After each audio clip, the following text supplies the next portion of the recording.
Hello everyone, this is Evangelist Stacy and I have come today to share with you some really good news, like some really good news.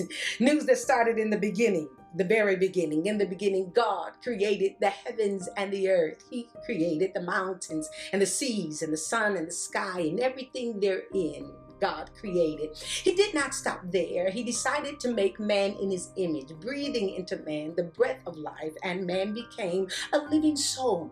And Adam and Eve walked and talked with God in the garden in the cool of the day. It was an unparalleled unity like none other. And one day something happened. Man disobeyed God. And at that moment, a seed entered into mankind that carried on from generation to generation, even today.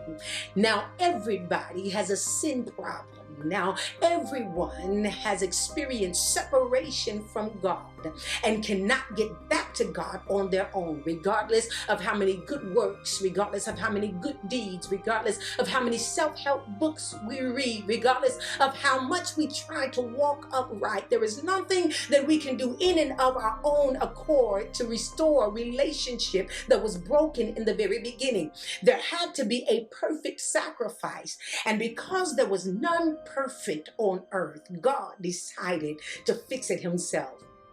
Because there was no perfect man, God became man. He robed himself in flesh and was born in a manger by a virgin named Mary. The beauty of his birth was that the purpose in his birth was simply to die, to become a sacrifice. He died and was crucified on the cross.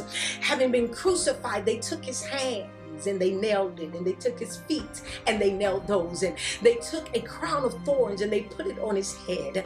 And as painful and as excruciating as that physical pain was, it did not compare to your sins and my sins that were laid up on him.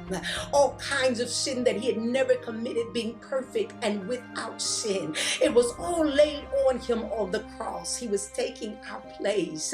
He was taking our wrong. He was taking our murders. He was taking our lies. He took it all on the cross. And the most beautiful words that he spoke on the cross was, "It is finished." What does that mean? I've completely paid the price for any and everyone. Yes, anyone, everyone who will believe on me. I've completely taken their place. I've taken their sin. I've taken their penalty, because the wages of sin is death. I've died in their place. I am the perfect sacrifice. Now that was our replacement, but the beautiful thing about his death was that he did not stay there. He rose with all power in his hands. And because he rose, everyone who believes on him will rise on that great day.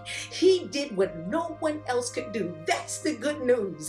He did what you couldn't do. He did what the greatest, most intellectual, most wealthy people on earth could not do. He restored our relationship with God. And all we've got to do is believe on that finished work that happened on the cross, and we will be saved. It reminds me of a story of an 8-year-old boy who was sleeping at night and his house caught on fire. And as the flames began to lick the walls of his house and go up to his bedroom, he began to cry out from his window, "Help! Somebody please help." As he was crying out, there was a man walking down the street and realized the situation, heard the boy crying, and he saw that there was a rain pipe by the boy's window. He began to climb the rain pipe, as hot as it was, got to the little boy, rescued him, and brought him to safety. It was not until it was all said and done that the man realized how severely burned his hands had become. And the boy's parents had perished in the fire. He had no living relatives, and so he was put up for adoption. The judge had many people who were interested in adopting the boy. Good people, ministers and school teachers, doctors and lawyers. They all showed up and expressed interest in adopting this boy. But there was one other person who showed up. He didn't have all the accolades and all the education like everybody else, didn't have a lot of wealth. He was a simple mechanic, and he was with the rest expressing interest in adopting the boy. The judge looked at the little boy and said, "I'm going to allow you to choose."